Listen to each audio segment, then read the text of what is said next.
And I remember the first day I got up there, and I was yelling and everything, and they looked at me like I was, whoa. My wife got homesick, if you can believe that. You know her, and she got homesick.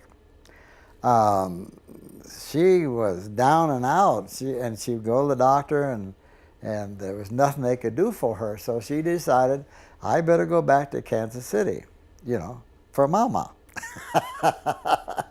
I said, go ahead, And she was gone for about, 2 months or so, and I know I was living in Gardena at that time, California, where they have gambling and all that kind of stuff, but I didn't do that. I didn't have any money, really not enough money.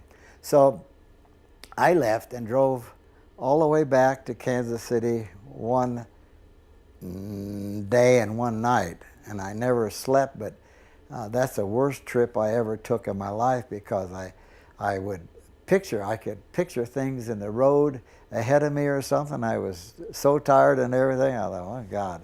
So we got back, and I don't know what after that, okay? Okay, I did the pharmaceutical company. I traveled. And after about a year or so, I was doing so good for the company, and I know they gave me a cup, that said Salesman of the Year and all that stuff, which I still am really proud of it.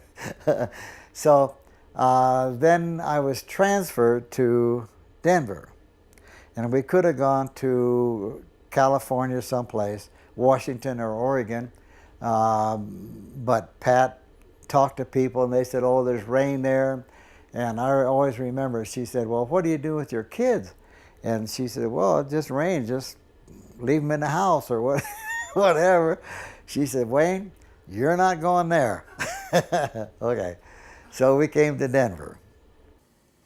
And then I worked for them for another, 2 or 3 years. And then something happened that I didn't like, and I quit that company. Then I went to work for another hospital supply company out of St. Louis. And I would still travel the same route that I did, which was Wyoming and Iowa, Nebraska, and Colorado. Then I had another job with another company for a year or so, and then finally I went to work for myself, okay? And I was selling plastic bags. Really, like to hospitals. And they use a lot of them, Yeah. That worked out fairly good, but there was one hospital in Denver that didn't pay me for maybe 3 or 4 months after I delivered. And so it finally got so much that I couldn't buy anymore. I didn't have any money. So that went pooey. Yeah, okay.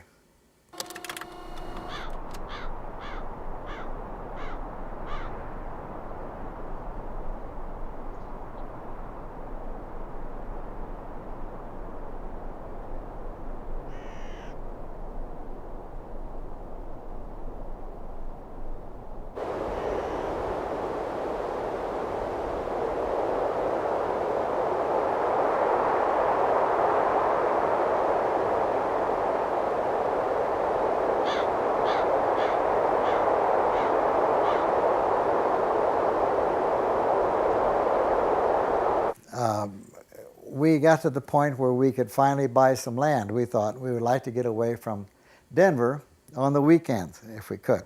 So we looked all over Colorado and would be within parameters maybe of an hour to 2 hours travel time, okay?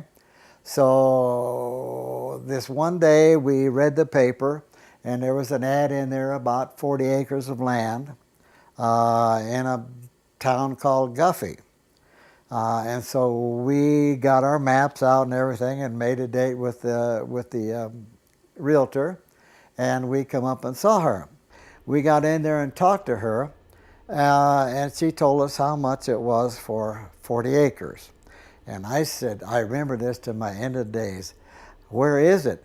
Over there, she said. I said, Oh, okay. So then somehow it got around to, there's 4 pieces of land there, so it's 160 acres. And so I got Pat and I said, well, I said, what do you think? I said, I'd like to have it all. What do you think? Oh, okay, she said. So I didn't have a dime to my name, I don't think, you know. So anyhow, we settled there for 160 acres, and I paid the down payment within a month or so. I was always good at getting money when I needed it, you know. So anyhow, we did that, and that was in 1980.